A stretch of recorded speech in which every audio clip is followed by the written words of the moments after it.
Mis hermanos, es necesario aclarar antes que nada cuál es el mensaje que el Evangelio anuncia. Y esto es muy importante, sobre todo en una época como la nuestra, donde hay tanta confusión con respecto a esto. El Evangelio no es ese tipo de terapia religiosa que pretende ayudar a los demás haciéndolos sentir mejor consigo mismos. De hecho, pudiéramos decir que el verdadero Evangelio pretende hacer todo lo contrario. No es hacernos sentir mejor con nosotros mismos, sino más bien hacernos sentir pecadores y depravados, merecedores del infierno. Tampoco es meramente un mensaje acerca del amor de Dios, aunque el amor de Dios se encuentra en el mismo centro del Evangelio. De hecho, si no fuera por el amor de Dios, no habría ningún Evangelio que predicar. Ahora, limitarnos a decirles a la persona Dios te ama o decirles Dios es amor, eso no solo no puede equipararse con la tarea de predicar el Evangelio, sino que puede distorsionar por completo el mensaje, como veremos en un momento. Tampoco predicamos el Evangelio cuando le decimos a las personas, Jesús quiere ser tu amigo, aunque ciertamente no hay nada más grandioso en este mundo que tener un amigo como Jesús. ¿Qué es entonces el Evangelio? Bueno, es la mejor y más extraordinaria noticia que un ser humano pueda escuchar jamás, pero comienza con la peor y más terrible de todas las noticias.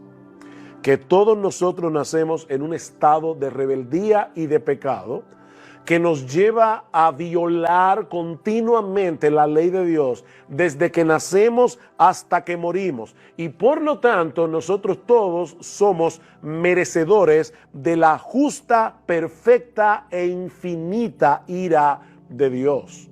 De hecho, cuando el apóstol Pablo comienza su exposición del Evangelio en Romanos capítulo 1, versículo 18, cuando él quiere explicar por qué es necesario el Evangelio, el apóstol Pablo no comienza diciendo Dios te ama y tiene un plan maravilloso para ti. Pablo comienza diciendo, tú necesitas el Evangelio porque la ira de Dios se revela desde el cielo contra toda impiedad e injusticia de los hombres que detienen con injusticia la verdad. La ira de Dios es el punto de partida del apóstol Pablo para predicar el Evangelio. La paga del pecado es la muerte, dice el mismo Pablo en Romanos capítulo 6, versículo 23. Ese es el miserable salario que todo hombre recibirá por sus pecados. La paga del pecado, el salario del pecado es la muerte. Y obviamente Pablo no se refiere únicamente a la muerte física. De hecho, ni siquiera eso es lo más importante. Pablo está hablando allí de la separación eterna de Dios en un lugar de condenación. Pero mis hermanos, es ahí precisamente donde entra en juego el mensaje del Evangelio.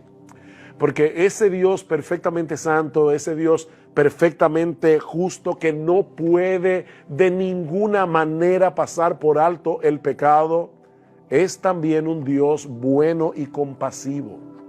Y para resolver ese gran problema del hombre pecador, sin pasar por alto su justicia, Él envió a alguien de valor infinito para que pagara nuestra deuda, sufriendo en nuestro lugar el castigo que todos merecíamos por nuestros pecados. Así que fue por eso que Cristo se hizo hombre. La segunda persona de la Trinidad tomó para sí una naturaleza humana semejante en todo a la nuestra, pero sin pecado. Él cumplió la ley de Dios a la perfección, desde la cuna hasta la tumba. Y luego murió en una cruz, siendo inocente, para que pecadores culpables pudiéramos ser absueltos en el tribunal de Dios. Y todos sabemos por las Escrituras que 3 días más tarde Dios testificó que su justicia quedó plenamente satisfecha. ¿Cómo? Resucitando a Cristo de entre los muertos. La resurrección es el sello de aprobación de Dios. De manera, mis hermanos, que ninguna de nuestras transgresiones quedaron impunes.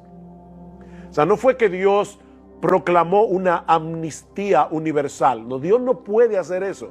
Ninguno de nuestros pecados quedaron impunes, porque Dios los castigó en su Hijo. Dios castigó por cada uno de nuestros pecados, castigó a su Hijo en la cruz del Calvario.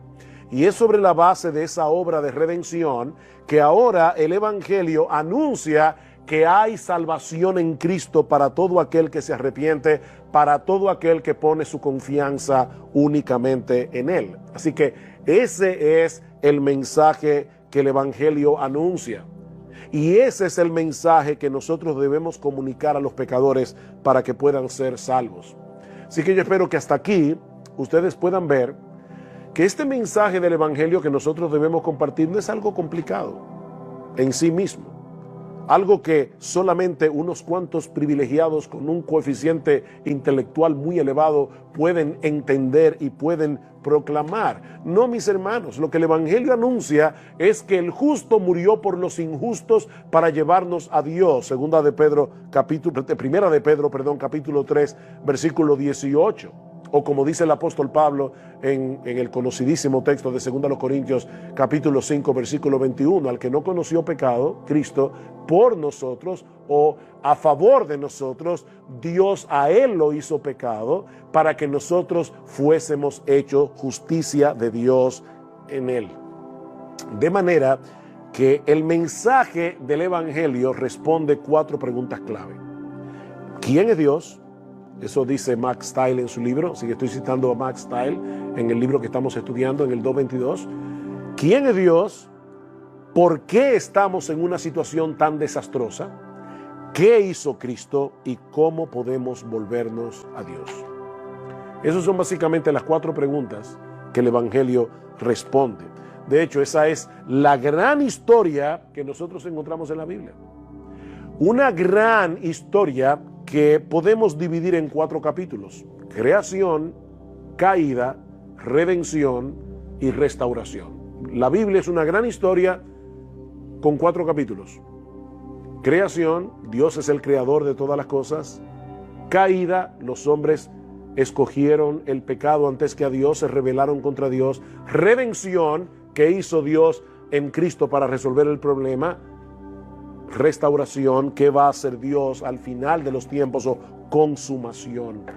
A la luz de esta definición que hemos dado del Evangelio, ahora podemos avanzar hacia la próxima pregunta. ¿Qué es entonces evangelizar? Si esto es el Evangelio, ¿qué es entonces evangelizar? John Cheeseman lo define de esta manera: es declarar en base a la autoridad de Dios lo que Él ha hecho para salvar a los pecadores, advirtiendo a los hombres de su condición perdida, guiándolos a arrepentirse y a creer en el Señor Jesucristo. Voy a repetir otra vez. ¿Qué es evangelizar? Es declarar, es una declaración, es un anuncio.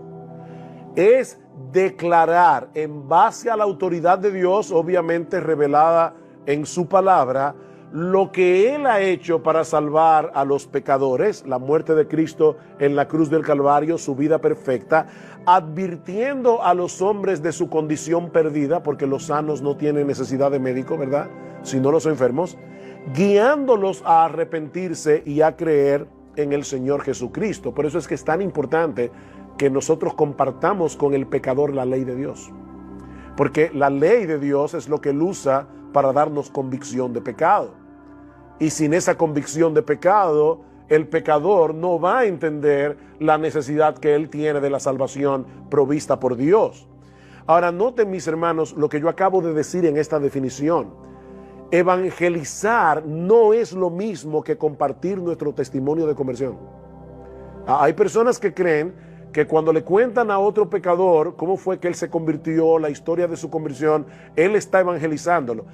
Puede ser que el testimonio tenga lugar cuando uno comienza una conversación con un pecador, pero nunca equipares tu testimonio de conversión con compartir el Evangelio. Tampoco es una simple defensa de nuestra fe. Hay creyentes que son apologistas por naturaleza. Les encanta discutir, defender la fe, probar que la Biblia es la palabra de Dios, probar que Dios existe. Pero hermanos, eso no es evangelizar. Yo puedo tratar de probar que la Biblia es la palabra de Dios. Yo puedo tratar de probar que existe Dios, y nada de eso es equivalente con predicar el evangelio. Tampoco es hacer obras de bien social que evidencien el amor de Dios a través de nuestras buenas obras. Y obviamente las buenas obras son importantes. La misma Biblia lo dice, somos hechura suya. Luego que Pablo dice que somos salvos por gracia y no por obras para que nadie se gloríe, Pablo dice en el versículo 10, porque somos hechura suya, creados en Cristo Jesús para buenas obras, las cuales Dios preparó de antemano para que anduviésemos en ellas. Y Santiago dice, tú tienes fe, muéstramelo. ¿Por qué? Por medio de las obras. Así que no es que las obras no sean importantes, pero hacer obras de bien social tampoco puede equipararse con la tarea de evangelizar. Hermanos, nosotros tenemos una noticia que compartir con el incrédulo. Es una noticia, eso es lo que significa la palabra evangelio, una buena noticia. Tenemos una noticia que compartir con el incrédulo acerca de lo que Dios hizo en Cristo para salvar a pecadores culpables sin pasar por alto su justicia. Pablo lo dice de esta manera en 2 Corintios capítulo 5, versículo 20, porque somos embajadores en nombre de Cristo. Eso es lo que somos. Somos embajadores en nombre de Cristo. Y esto es increíble, porque Pablo dice, como si Dios rogase por medio de nosotros.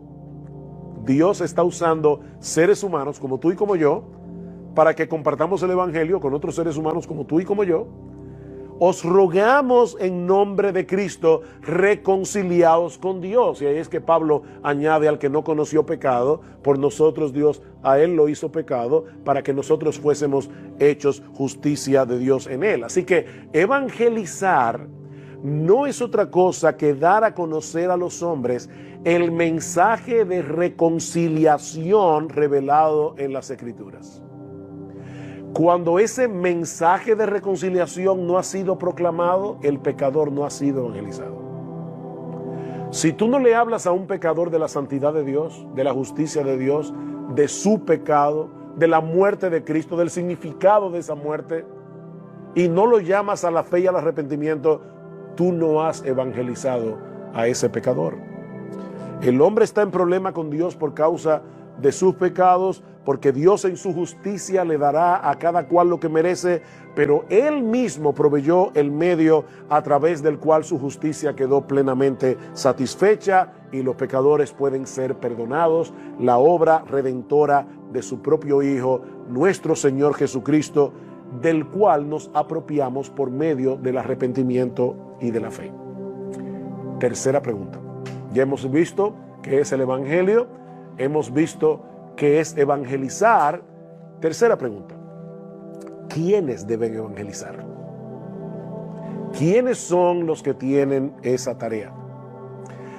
Y aquí, hermanos, nadie cuestiona el hecho de que la iglesia tiene la responsabilidad de propagar el mensaje del evangelio en todo el mundo. Y nadie cuestiona eso porque esa fue la orden expresa, ¿verdad?, de nuestro Señor antes de ascender a los cielos. Id y hacer discípulos a todas las naciones, bautizándolos en el nombre del Padre y del Hijo y del Espíritu Santo, enseñándoles a guardar todas las cosas que yo os he mandado. De paso, y esto no tiene que ver directamente con la evangelización, pero la evangelización es un fin en sí mismo. La evangelización es el primer paso del discipulado. Entonces yo no ando por ahí, ¿verdad?, pariendo hijos espirituales y luego dejándolos por sí solos. No, debemos seguir enseñándoles a guardar todas las cosas que el Señor nos ha mandado. Debemos ayudarlo a venir a ser parte de una iglesia local donde su alma va a ser nutrida, etcétera. Todo eso es parte del discipulado. Pero el punto es que Cristo ordenó esto de manera expresa. Lucas capítulo 24, versículo 46. Así está escrito. Y así fue necesario que el Cristo padeciese y resucitase de los muertos al tercer día, y que se predicase en su nombre el arrepentimiento y el perdón de pecados en todas las naciones, comenzando desde Jerusalén. Y eso fue precisamente lo que hicieron los discípulos en el libro de los Hechos. Y una y otra vez nosotros vemos cómo Lucas reseña en el libro de los Hechos el esfuerzo que hicieron los primeros cristianos para llevar el evangelio hasta lo último de la tierra, y aún el impacto de ese esfuerzo evangelístico tanto en Asia como en Europa. Pero la pregunta permanece en pie: ¿quién o quiénes deben llevar a cabo esa tarea? ¿Es esta una responsabilidad únicamente de los pastores?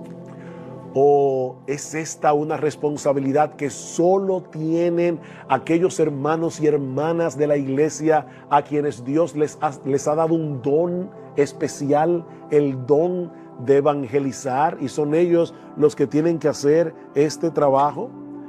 ¿O Cristo espera que todos los suyos se envuelvan en el cumplimiento de la gran comisión de un modo u otro? La respuesta no es difícil, porque el Nuevo Testamento la revela claramente. ¿Sobre quiénes descendió el Espíritu Santo el día de Pentecostés? ¿Sobre los apóstoles? ¿O sobre todos los discípulos que estaban en el aposento alto? El Espíritu Santo descendió sobre todos los que estaban allí, todos los creyentes, incluyendo las mujeres.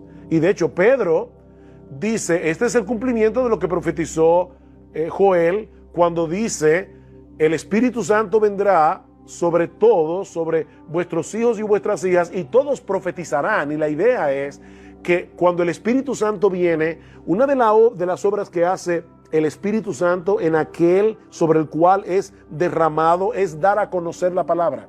Hay una conexión entre el derramamiento del Espíritu Santo y la predicación del Evangelio. Vayan conmigo a Hechos capítulo 1. Hechos capítulo 1, versículo 6. Dice que los discípulos que estaban reunidos en el aposento alto le preguntaban diciendo: Señor, ¿restaurarás en este tiempo el reino a Israel? Y él les dijo: no os corresponde a vosotros saber los tiempos ni las épocas que el Padre ha fijado con su propia autoridad, pero recibiréis poder. ¿Quiénes? Otra vez, ¿los apóstoles o los 120 que estaban reunidos allí? Recibiréis poder cuando el Espíritu Santo venga sobre vosotros, y me seréis testigos en Jerusalén, en toda Judea y Samaria, y hasta los confines de la tierra. Algo interesante que debemos notar aquí: los apóstoles y la iglesia del primer siglo llegó hasta los confines de la tierra, llevó el evangelio hasta los confines de la tierra. Por supuesto que no.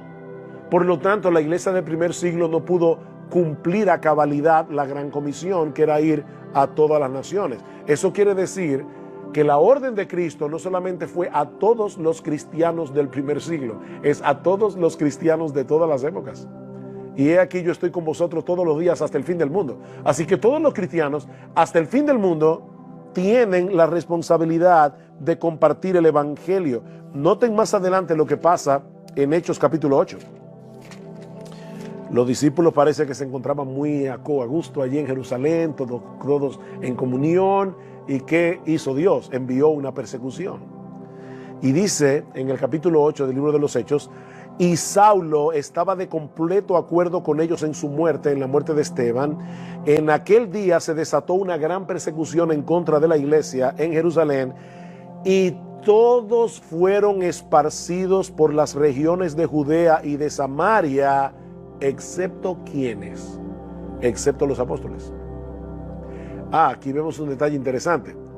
Dios envía una persecución, todos los cristianos tienen que salir huyendo de Jerusalén, excepto los apóstoles. Así que los que salieron huyendo eran cristianos comunes y corrientes como tú y como yo. ¿Y qué pasó con ese grupo de cristianos donde no había ningún apóstol? Vamos a Hechos capítulo 11. Hechos capítulo 11, versículo 19. Ahora bien, ahora Lucas retoma la historia de Hechos 8 y dice: ahora bien, los que habían sido esparcidos a causa de la persecución que sobrevino cuando la muerte de Esteban, llegaron hasta Fenicia, Chipre y Antioquía, no hablando la palabra a nadie sino a los judíos. Así que sabemos que este grupo comenzó a predicar el evangelio, pero como todavía no tenían un concepto claro de hasta dónde iba a llegar el evangelio, se limitaban a hablar a los judíos. Pero había algunos de ellos, hombres de Chipre y de Cirene, los cuales al llegar a Antioquía hablaron también a los griegos, predicando al Señor Jesús. Y la mano del Señor estaba con ellos, y un gran número que creyó se convirtió al Señor. La iglesia de Antioquía, que vino a ser el gran centro misionero del Nuevo Testamento, no fue la iglesia de Jerusalén. Fue fundada por un grupo de creyentes comunes y corrientes donde no había ni un solo apóstol, y fue a esa iglesia que Dios usó para llevar el evangelio por toda Asia y por toda Europa.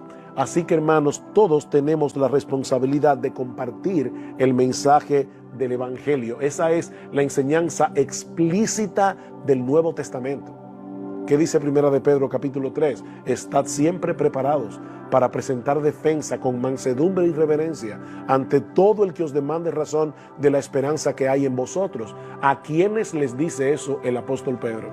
A todos los cristianos de esa iglesia que estaban siendo perseguidos. Dice: cuando ustedes reaccionen como cristianos en medio de la persecución, eso va a levantar preguntas. Las personas les van a preguntar: pero ¿cómo es posible que ustedes estén siendo perseguidos y que puedan reaccionar como reaccionan? Bueno, ahí estén preparados para presentar defensa con mansedumbre y reverencia ante todo el que demande razón de la esperanza que hay en vosotros. Ahora bien, hay algo que muchos cristianos suelen pasar por alto cuando hablamos de la responsabilidad de evangelizar. Sí, todos sabemos, y yo no tengo que hacer más esfuerzo para demostrarles que todos tenemos la responsabilidad de compartir el evangelio, pero hay algo que podemos fácilmente pasar por alto al hablar de ese tema, y es el hecho de que el evangelio que predicamos como individuos debe ser respaldado por una comunidad de creyentes que vive el evangelio. Lo que hacemos como individuo, lo hacemos en conexión con una comunidad a la cual pertenecemos, llamada la iglesia local. Esa es la clara enseñanza del Señor Jesucristo, por ejemplo, en Juan capítulo 13, versículo 34. ¿Recuerdan ustedes cuando el Señor le dice a los apóstoles: yo me voy y ustedes no me pueden seguir ahora? Bueno, Señor, entonces, ¿qué vamos a hacer nosotros mientras tanto? Dice el Señor en el versículo 34: un mandamiento nuevo os doy, que os améis los unos a los otros, que como yo os he amado, así también os améis los unos a los otros. De paso, un mandamiento nuevo. ¿Qué tenía de nuevo este mandamiento? Porque en el Antiguo Testamento el Señor dice: ama a tu prójimo como a ti mismo. Entonces, ¿por qué era nuevo este mandamiento? Lo que es nuevo en este mandamiento es esto que dice el Señor: como yo os he amado. Ese estándar es nuevo. Entonces dice Cristo: un mandamiento nuevo os doy, que os améis unos a otros, que como yo os he amado, así también os améis los unos a los otros. En esto conocerán todos que sois mis discípulos, si tenéis amor los unos por los otros. Así que aquí está la gran apología del cristianismo de parte de la iglesia: el amor que nos tenemos unos a otros. Así es que el mundo va a conocer que verdaderamente nosotros somos del Señor. Es a través del amor entre los cristianos que el mundo puede ver una representación viva del poder del evangelio. Esa es una de las razones por la que Dios tiene a su iglesia en el mundo. Mark Dever dice lo siguiente: cada cristiano tiene la responsabilidad de hacer visible el evangelio del Dios invisible. Y ahora añade: el amor de Dios de una forma suprema debe ser revelado en la iglesia. El amor de Dios de una forma suprema debe ser revelado en la iglesia. El tipo de evangelismo que el Nuevo Testamento presenta no es el de creyentes aislados dando testimonio de lo que Cristo hizo en ellos. No. El Dios invisible espera que su carácter se haga visible en el mundo a través de las iglesias locales. ¿Recuerdan 1 de Juan capítulo 4 versículo 12? Nadie ha visto jamás a Dios. Nadie ha visto jamás a Dios. Si nos amamos unos a otros, Dios permanece en nosotros y su amor se ha perfeccionado en nosotros. El amor de Dios se hace visible. Como dice John Stott, explicando este versículo, él dice, el Dios invisible, que una vez se hizo visible en Cristo, ahora se hace visible en los cristianos si nos amamos unos a otros. Esta es una declaración sorprendente, dice John Stott. La iglesia local no puede evangelizar, proclamar el evangelio de amor si ella misma no es una comunidad de amor. Así que debemos proclamar el mensaje del evangelio, pero esa proclamación será eficaz en la misma medida en que nosotros seamos capaces de conectar ese mensaje a los ojos del mundo a través de concretar, ese mensaje a los ojos del mundo a través de la iglesia local, el cuerpo de Cristo. ¿De qué se trata el mensaje del evangelio? De que Dios amó gratuitamente al mundo con un amor tan grande que estuvo dispuesto a pagar él mismo la deuda del pecador. Bueno, si vamos a estar proclamando ese mensaje, es obvio que solo será eficazmente proclamado en un contexto de sanidad y de amor. Cristo vino al mundo porque el pecado no es un juego para Dios. Y no debe serlo para nosotros tampoco. Pero debemos mostrar de formas concretas ese gran amor que hizo posible una redención tan grande.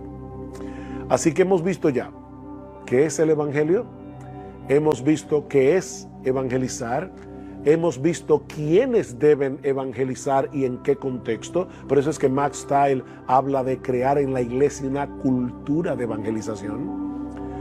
Pero ahora viene la última pregunta: ¿cómo debemos evangelizar? ¿Cómo debemos hacerlo?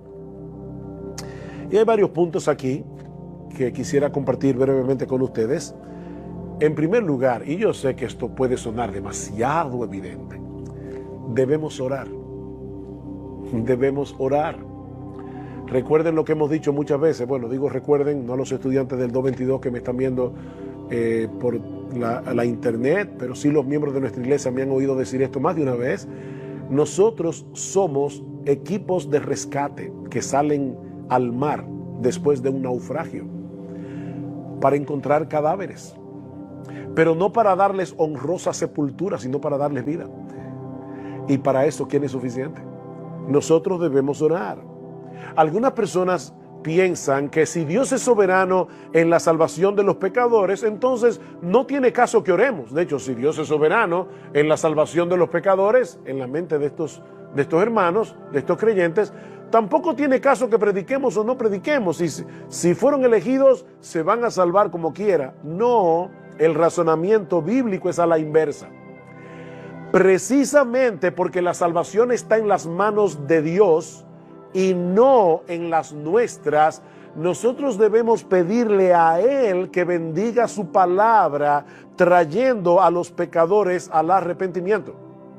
Si yo creyera que la salvación está en la mano del pecador, ¿para qué pedirle a Dios que lo convierta si Dios no puede hacer nada? O sea, ya Dios hizo su parte. Él trajo a su hijo, envió a su hijo, murió en la cruz, y ahora el pecador que se las arregle como pueda.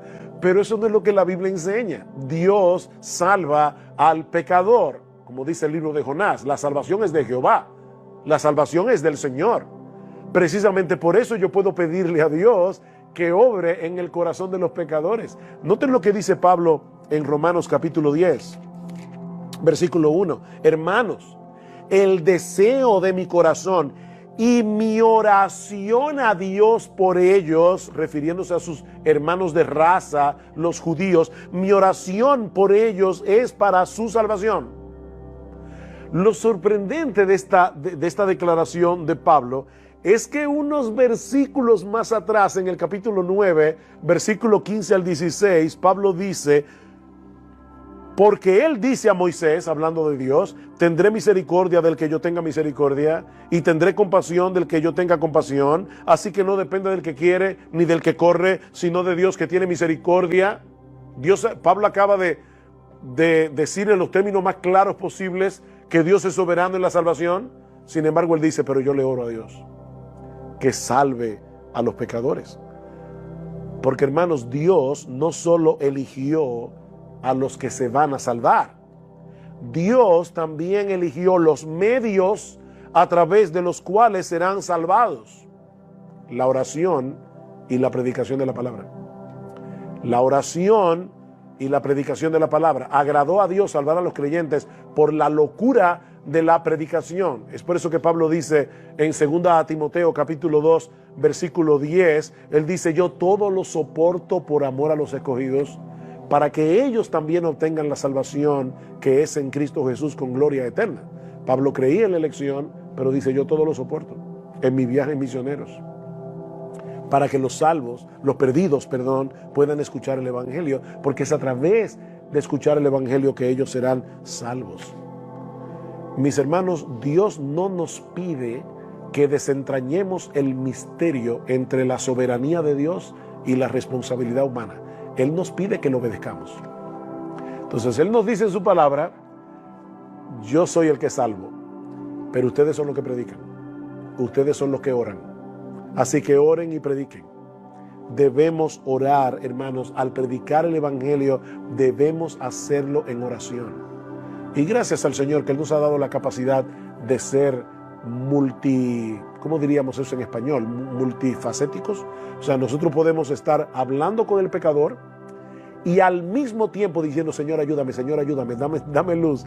O a veces el pecador está hablando, te está preguntando algo y tú estás diciendo, Señor, ayúdame, dame luz, dame gracia, obra en su corazón.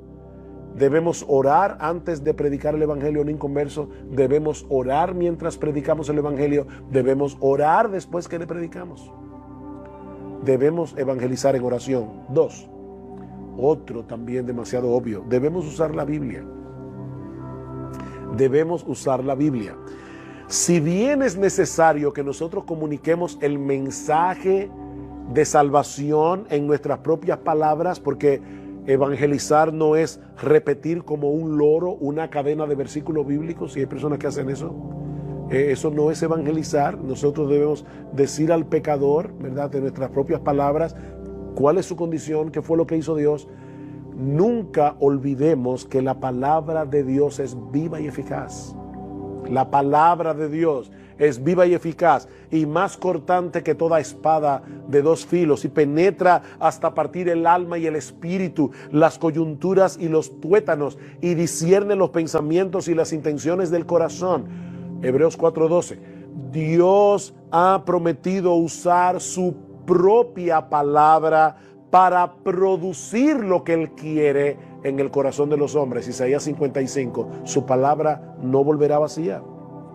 Por otro lado, el hecho de citar las Escrituras es una forma de mostrar al pecador que lo que nosotros estamos diciendo no son nuestras propias opiniones personales, sino que estamos entregándoles el mensaje revelado por Dios en su palabra. Así que al evangelizar, usen la Biblia. Usen la Biblia. 3. Debemos ser claros al exponer el mensaje del evangelio. Debemos ser claros al exponer el mensaje del evangelio. Es decir, debemos hacer un esfuerzo para hablar de tal manera que las personas puedan entendernos. Uno de los problemas que tenemos los cristianos es que muchas veces nos aislamos tanto del mundo incrédulo que olvidamos cómo es que el mundo incrédulo se comunica. Y muchos de ustedes han oído, ¿verdad?, como el error de hablar cristianés. Nosotros hablamos cristianés y es un lenguaje que el pecador no entiende, porque él vive en otro planeta, espiritualmente hablando. Yo no sé qué pensará un inconverso cuando escucha a 2 cristianos decir, fulano de tal estaba en la iglesia, pero ahora se fue al mundo. Y uno dice, ¿a dónde vivía antes? estaba en el mundo, no era en Marte, no era en la Luna. Entonces nosotros tenemos una clase de expresiones que debemos tener cuidado porque el inconverso no la entiende. En ese sentido debemos tomar en cuenta con quién estamos hablando, porque lo que puede ser claro para ciertas personas puede que no lo sea para otras personas. Por ejemplo, una de las palabras clave del Evangelio es justificación. Somos justificados por la fe sola, dice Pablo en Romanos. Ahora, cuando el inconverso que no habla cristianés escucha la palabra justificación, ¿en qué él piensa? En excusarse. O sea, cuando nosotros decimos fulano se está justificando, ¿qué es lo que queremos decir? Que él cometió una falta y ahora él está tratando de explicar por qué fue que hizo lo que él hizo. Entonces resulta que tú le estás hablando al inconverso acerca de la justificación por la fe sola, pero él está pensando en otra cosa. ¿Qué debemos hacer? ¿Eliminar la palabra justificación de nuestro evangelismo? No, pero debemos aclarar que cuando la Biblia dice que Dios justifica al pecador, lo que Él quiere decir es que Él nos declara justos cuando depositamos toda nuestra confianza en la persona y la obra de nuestro Señor Jesucristo. Por otra parte, aunque nuestra meta al predicar el Evangelio no es la de ofender a los demás, esa no es la meta. Nunca debemos sacrificar la claridad del Evangelio para no resultar ofensivos. Debemos ser claros, y esto no solamente significa hablar de tal manera que me entiendan, es hablar de tal manera que él entienda su condición. No debemos sacrificar la claridad para no ser ofensivos. Debemos hablar claramente del pecado. Debemos hablar claramente de la impotencia del pecador para salvarse. Debemos hablar claramente del significado de la cruz, de la necesidad de venir a Cristo en arrepentimiento y fe, de la necesidad de creer en Cristo. ¿Qué significa esto? Arrepentirse y creer. De la terrible condenación que le espera a los que rechazan el llamado de Dios. Ese es el ejemplo de evangelismo que nosotros encontramos en el Nuevo Testamento. Vayan conmigo a Hechos capítulo 2, versículo 36. Dice el apóstol Pedro: sepa pues con certeza toda la casa de Israel que a este Jesús, a quien vosotros crucificasteis, Dios le ha hecho Señor y Cristo. O sea, Pedro no dijo, wow, la raza humana ha cometido una falta grave. No, ustedes crucificaron a Jesús. Eso es ser bien claro y bien directo. Y eso es un buen ejemplo de evangelismo. Así que no trates de hacer el evangelio más potable rebajando sus demandas o escondiendo aquellas partes de la verdad que no suelen ser bien recibidas, porque si lo hacemos así, estaremos siendo infieles a la encomienda que Dios nos ha dado de traspasar el mensaje de su palabra. Una cosa más antes de pasar al próximo punto en esta última pregunta. Cuidado con usar terminologías confusas para llamar al pecador al arrepentimiento y a la fe. Por ejemplo, invita a Cristo a venir a tu corazón.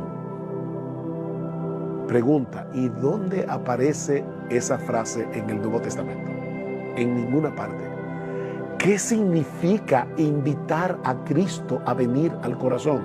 Eso es demasiado abstracto, eso es muy místico.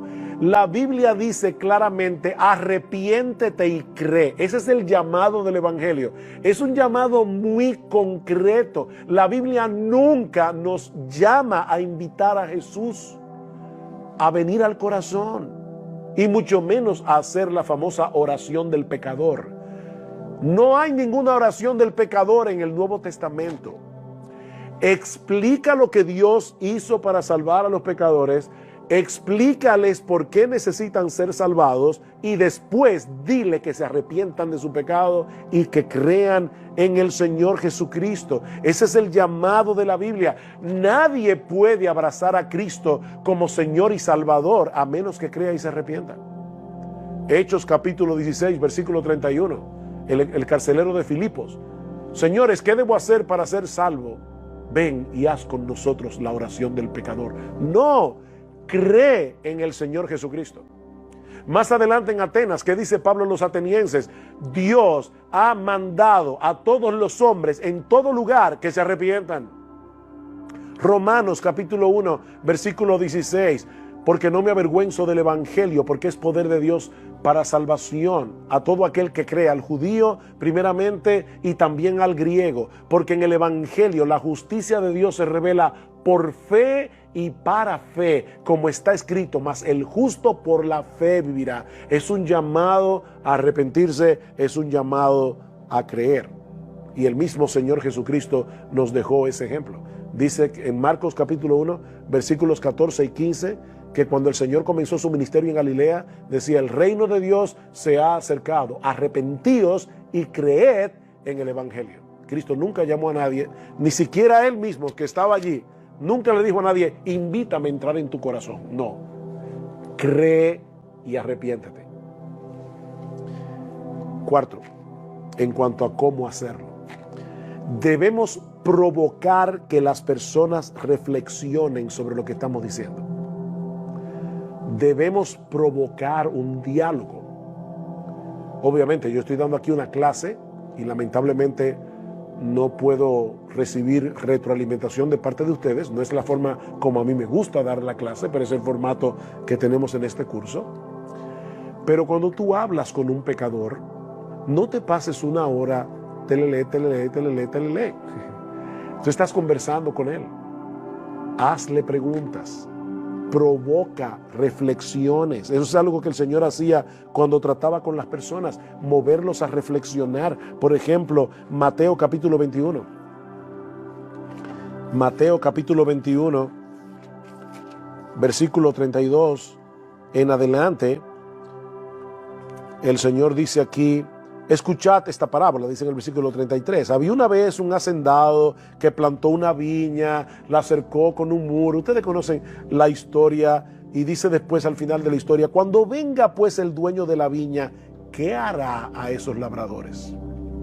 Y ellos le dijeron: llevará a esos miserables a un fin lamentable y arrendará la viña a otros labradores que le paguen los frutos a su tiempo.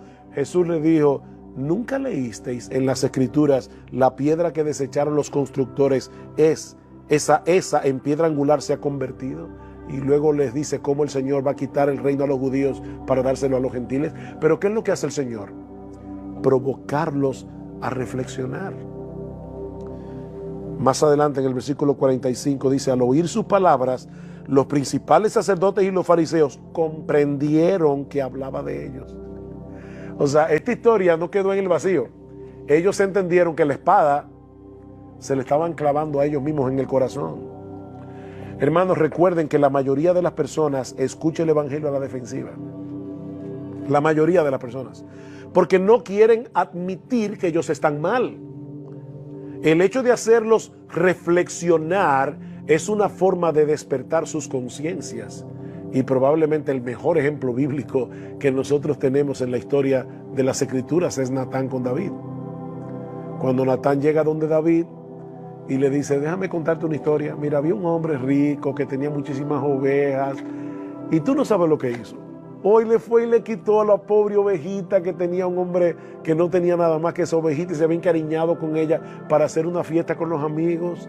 ¿Qué tú crees que debemos hacer con ese hombre? Y dice David inmediatamente: es digno de muerte. Hasta que Natán le dijo: tú eres ese hombre. Tú fuiste el que le tomaste la ovejita a Urías Eteo. Despertó su conciencia. Y eso llevó a David al arrepentimiento. Por supuesto, en el caso de David, Natán estaba tratando con un creyente.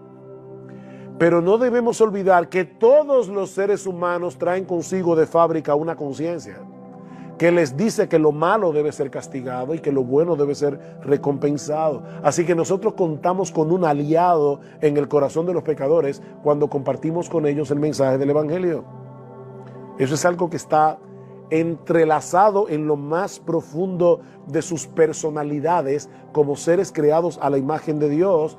Así que debemos apelar a sus conciencias haciéndoles preguntas. A veces yo, cuando estoy conversando con alguien del Evangelio, le digo: ¿a ti no te molesta que los malhechores se salgan con la suya? ¿A ti no te molesta que los políticos corruptos hagan y deshagan y nadie les puede poner la mano? Y todo el mundo inmediatamente dice: claro que me molesta. Entonces tú quieres justicia para los demás. ¿Y qué tú crees que van a hacer contigo cuando tú te presentes en el tribunal de Dios? Entonces esas preguntas ayudan al inconverso a decir: no son los políticos los que están en problemas solamente, yo estoy en problemas. Entonces provócalos a reflexionar. Una última sugerencia es que al evangelizar debemos usar la iglesia. Al evangelizar debemos usar la iglesia. Evangelizar no es lo mismo que invitar a una persona a los servicios de adoración en la iglesia, pero es perfectamente apropiado y recomendable que invitemos a las personas a venir a nuestros servicios de adoración. No solo para que se expongan a la predicación de la palabra, sino también para que ellos puedan interactuar con el pueblo de Dios. Y eso probablemente, si la iglesia es una iglesia sana, repito, si la iglesia es una iglesia sana, eso los va a ayudar a vencer algunos prejuicios. Ahora bien, esa no es la única manera en que nosotros podemos usar la iglesia en nuestra labor evangelística. Los incrédulos no solo necesitan escuchar el mensaje del evangelio predicado desde el púlpito, ellos también necesitan observar cómo es que ese evangelio opera en la vida de las personas que lo profesan. Y eso ya lo dijimos antes. Juan capítulo 13 de nuevo, versículos 34 al 35, que os améis unos a otros, así el mundo conocerá que sois mis discípulos. Y luego en Filipenses capítulo 2, versículos 14 y 15, dice el apóstol Pablo: haced todas las cosas sin murmuraciones ni discusiones, para que seáis irreprensibles y sencillos, hijos de Dios sin tacha, en medio de una generación torcida y perversa, en medio de la cual resplandecéis como luminares en el mundo. Ustedes son las luces que el mundo tiene, pero el mundo tiene que verlos. Por eso me encanta esta definición que Max Stiles da de la iglesia en su libro, de la iglesia local. Dice: ¿qué es una iglesia local? Es una asamblea de cristianos nacidos de nuevo, bautizados, que hacen un pacto en amor para reunirse regularmente bajo la autoridad de las Escrituras y el liderazgo de los ancianos para adorar a Dios, ser una imagen visible del Evangelio y al final dar gloria a Dios. Eso es la iglesia local. Nosotros debemos dar una imagen visible del Evangelio. En ese sentido, hermanos, todo lo que la iglesia hace debe ser un reflejo del Evangelio. Cuando los pastores oran en el culto, debe ser un reflejo del Evangelio. Cuando cantamos los himnos, mi gran queja con mucha de la adoración contemporánea es que son himnos muy bonitos, pero no tienen Evangelio. No le explican al pecador que son pecadores y que necesitan la cruz. La mayoría, o para no ser injusto, muchos de los himnos contemporáneos hablan del amor de Dios, del poder de Dios, del cuidado de Dios, de qué hermoso es Dios. Pero nada de eso va a llevar a un pecador al arrepentimiento, a menos que entienda que está en problemas con ese hermoso Dios y que Él diseñó un plan de salvación a través de la cruz. Así que nuestros himnos deben ser evangélicos, deben conllevar el mensaje del evangelio. La predicación de la palabra. ¿En cuántos púlpitos, hermanos, se está predicando hoy un mensaje terapéutico o un mensaje moralista en vez de predicar el evangelio? Así que los pecadores van a la iglesia y no escuchan el evangelio, lamentablemente.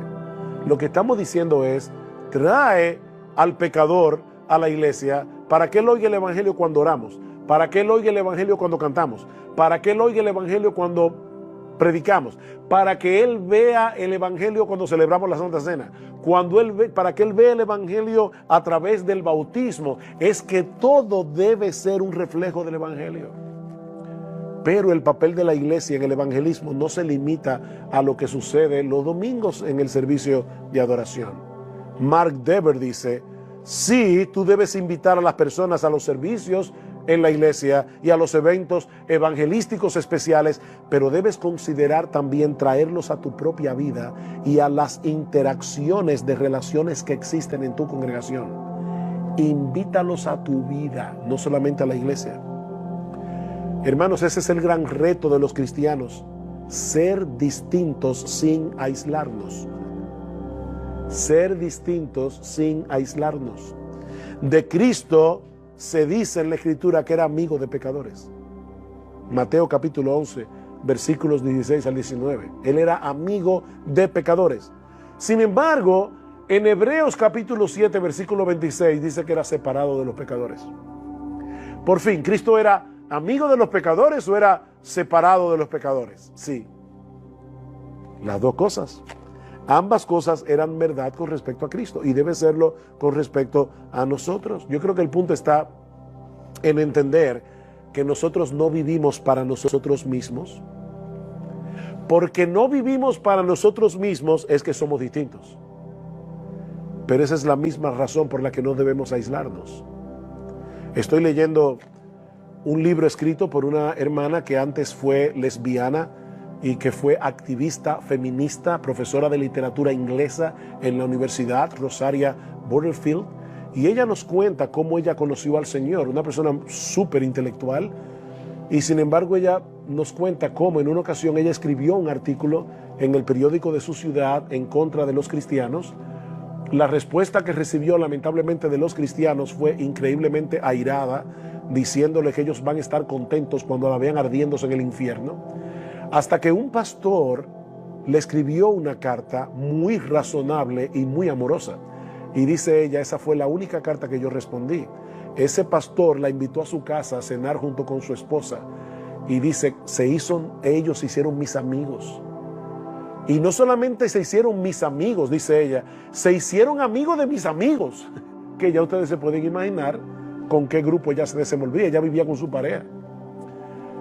Y poco a poco, dice, yo me di cuenta que ellos no se habían acercado a mí como un proyecto evangelístico. Ellos estaban interesados en mí como persona.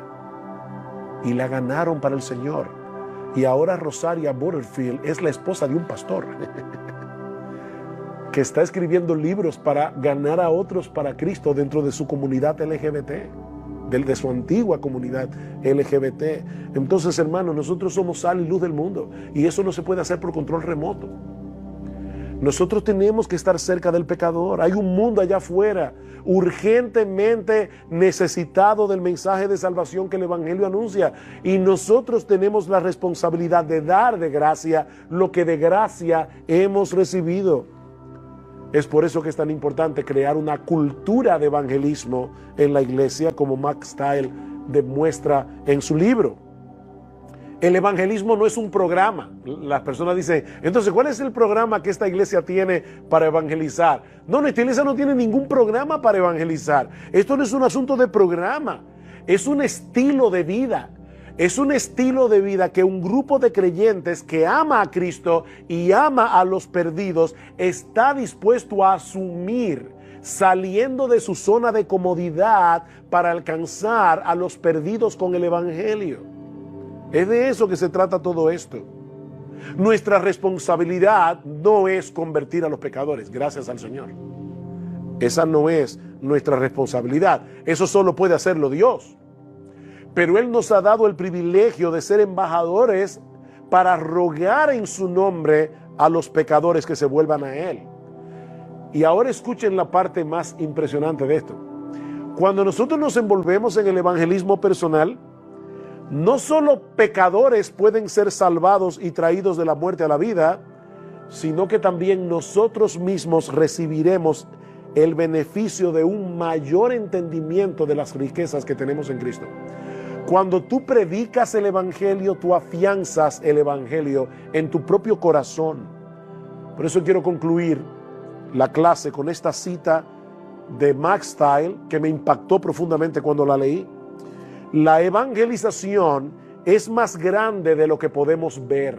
Recuerda la promesa de Dios. Él te está dando a ti un entendimiento más completo de las riquezas que tenemos en Cristo cuando evangelizas. El evangelio es como un potente rayo de luz que está revelado en las Escrituras. Ese rayo potente de luz contiene elementos muy variados que los creyentes debemos aprender a apreciar. Y a la hora de predicarlos, nosotros debemos tener sabiduría de parte de Dios, de saber qué elemento yo debo enfatizar. Noten que no estoy diciendo que voy a predicar solo de ese elemento. Yo estoy diciendo no sobresimplifiquen el evangelio. Yo estoy diciendo que hay elementos que yo voy a tener que enfatizar por encima de otros dependiendo de la persona con la que yo estoy hablando. Por ejemplo, cuando yo venía para acá, vine en Uber y yo veo que el taxista lleva un rosario colgando en su espejo retrovisor. Le digo, amigo, ¿te puedo hacer una pregunta? ¿No te ofende? No. Dígame, ¿qué significa para usted ese rosario? Y ahí, obviamente, comenzó una conversación acerca del evangelio. Pero entonces yo le digo, como él me explicó que ese carro no era de él, que ese rosario era de su cuñada, digo, bueno, no por aquí la cosa. Déjame entonces hacerte otra pregunta. Mira, si tú te murieras hoy, Dios no lo quiera, ¿qué pasaría con tu vida? Yo siempre le digo a los taxistas, mira, decía alguien que en la vida hay solo dos cosas seguras, la muerte y los impuestos. Eso decía Benjamin Franklin. Y en países como los nuestros se puede evadir los impuestos, pero no la muerte. Y en ningún país se puede evadir la muerte. ¿Qué pasaría contigo si te mueres? Yo no tengo ningún problema con eso. Ajá. ¿Y por qué no? Porque yo creo en Dios y yo no he hecho nada malo. Entonces ya yo veo, fíjense, ya él me dio una respuesta que me ayuda a saber cuál es el elemento del evangelio que yo voy a tener que enfatizar.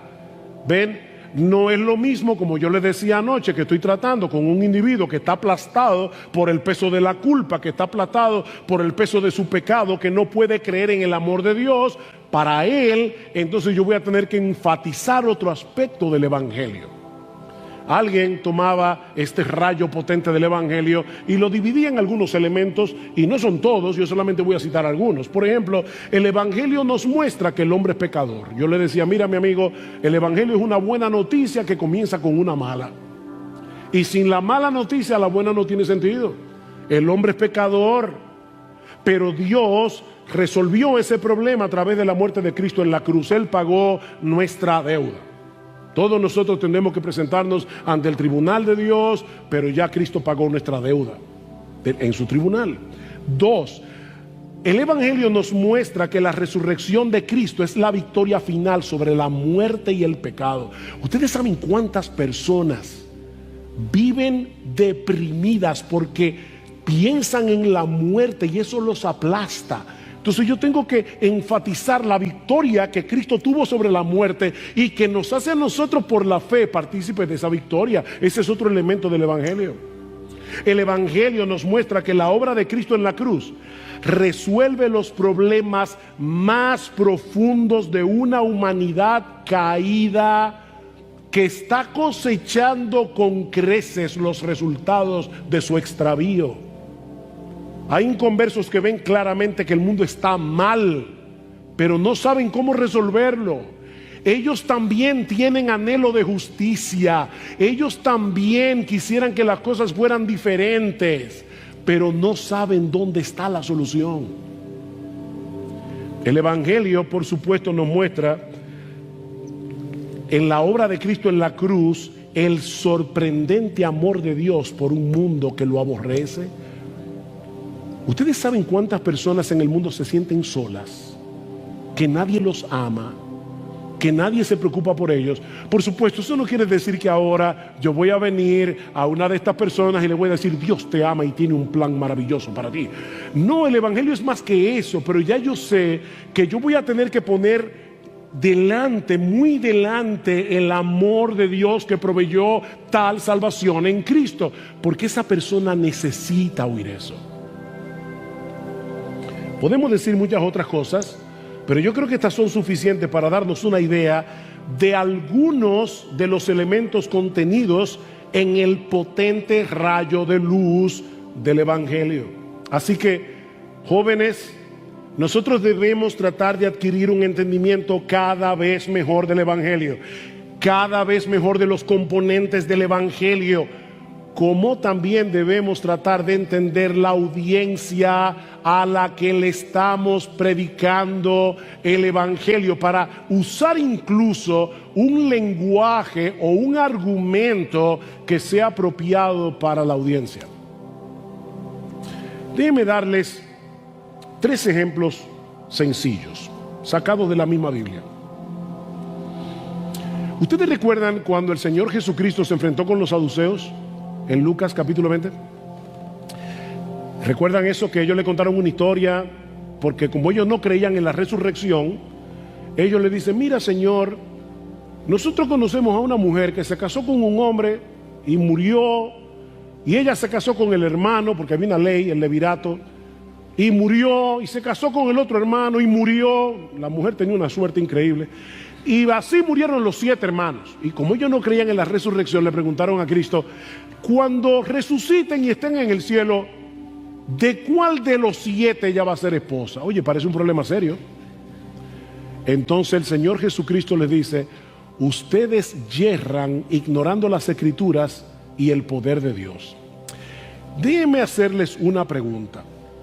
El Señor no dice en su palabra: yo soy el Dios de Abraham, el Dios de Isaac y el Dios de Jacob, y Él no es Dios de muertos, Él es Dios de vivos. Si Dios hubiera dicho que Él fue el Dios de Abraham, pudiéramos creer que Abraham ya estaba muerto y enterrado y que no iba a resucitar. Pero Él dijo: yo soy el Dios de Abraham. Ahora déjenme hacerles una pregunta, y no queremos juzgar al Señor Jesucristo ni a la sabiduría de Jesús, pero ¿no habían mejores textos del Antiguo Testamento para probar la resurrección? En Daniel 12 la resurrección está más clara que el agua. ¿Por qué citar ese texto que se encuentra en Deuteronomio?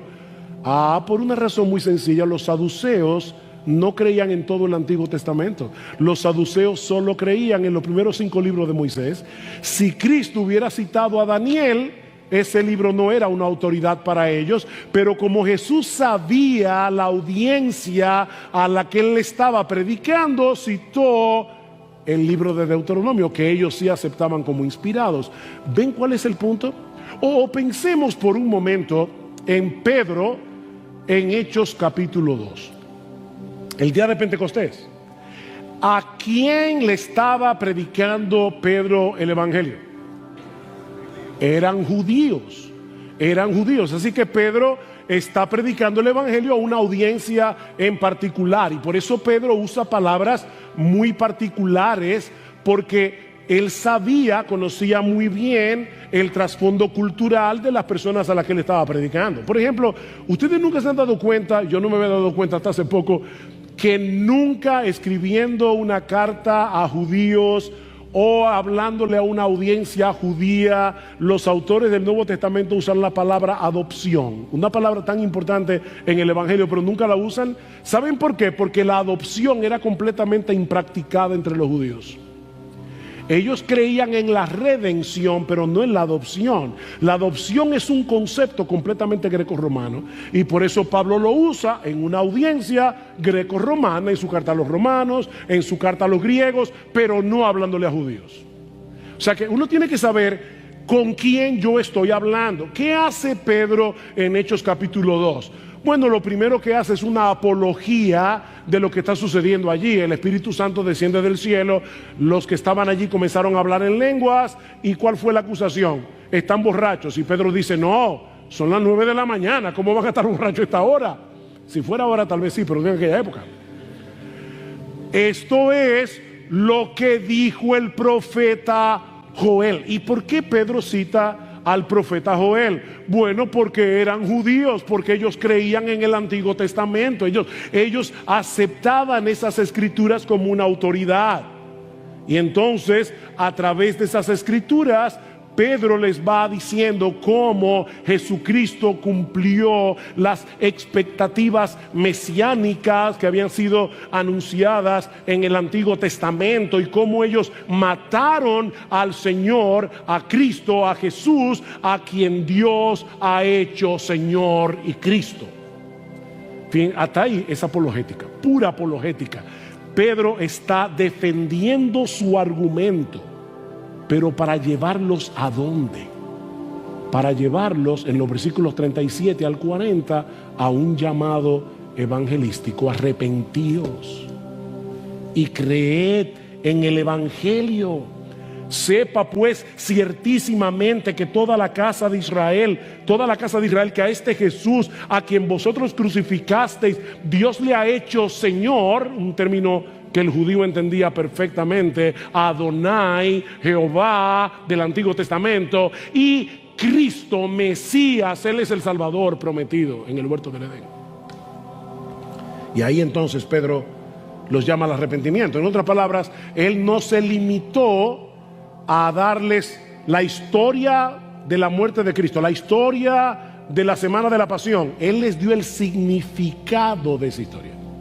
La historia es apologética. Él le dijo: ustedes saben lo que pasó aquí, y miren cómo esto encaja con lo que los escritos que ustedes aceptan como inspirados anunciaban en los profetas. Pero ahora déjenme decirles lo que eso significa. Lo que eso significa es que hay salvación en Cristo, que ustedes pueden huir a tiempo de esta perversa generación. ¿Ven la conexión entre apologética y evangelismo? Déjenme poner otro ejemplo. Pablo en Atenas. ¿Qué hace Pablo en Atenas?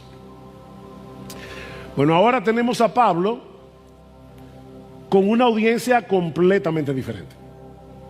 Los atenienses ignoraban las escrituras, no creían ni conocían la Biblia, así que Pablo usa una estrategia diferente.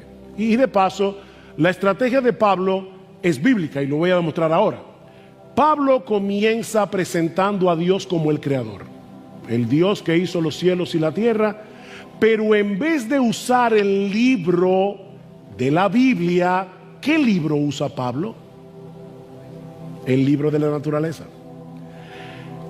Y eso es bíblico porque dicen, Salmo 19, ya yo se lo cité, los cielos cuentan la gloria de Dios, el firmamento anuncia la obra de sus manos. Pablo está diciendo: yo sé que ustedes han leído este libro y por intuición ustedes saben que existe un Dios. Y es por eso que ustedes tienen un altar al Dios no conocido. Oigan, qué genial. O sea, Pablo lo lleva primero al libro de la creación y le dice: ustedes saben, miren la creación ahí, y es por eso que ustedes tienen un altar al Dios que ustedes saben que no conocen. Pero no solo eso, uno de vuestros propios poetas, y cita aquí a Arato de Soli. Arato de Soli es un poeta griego ateniense del siglo IV que los atenienses tenían en esa época como un ícono cultural. Eso es como citar hoy, no sé a quién, o sea, una de esos verdugos que la gente dice: wow, o sea, que la gente cree en ellos. Entonces dice: ¿qué dice Arato de Soli? Le dice, ya me fui, de una sangre ha hecho todo el linaje de los hombres para que habiten sobre toda la faz de la tierra, y les ha prefijado el orden de los tiempos y los límites de su habitación, para que busquen a Dios, si de alguna manera palpando puedan hallarle, aunque ciertamente no está lejos de cada uno de vosotros, porque en él vivimos, nos movemos y somos, como algunos de vuestros propios poetas también han dicho, porque linaje suyo somos. Ven, Pablo va del libro de la creación a la intuición de ellos que tienen un altar al Dios no conocido, y ahora les dice: uno de vuestros propios poetas que ustedes aprecian tanto dice claramente que nosotros somos linaje de Dios. Y ahora entonces Pablo, que ha despejado el camino, le muestra a los atenienses que ese Dios que ellos no conocen se ha revelado y es conocible plenamente en la persona de Jesucristo, y ahí introduce el Evangelio.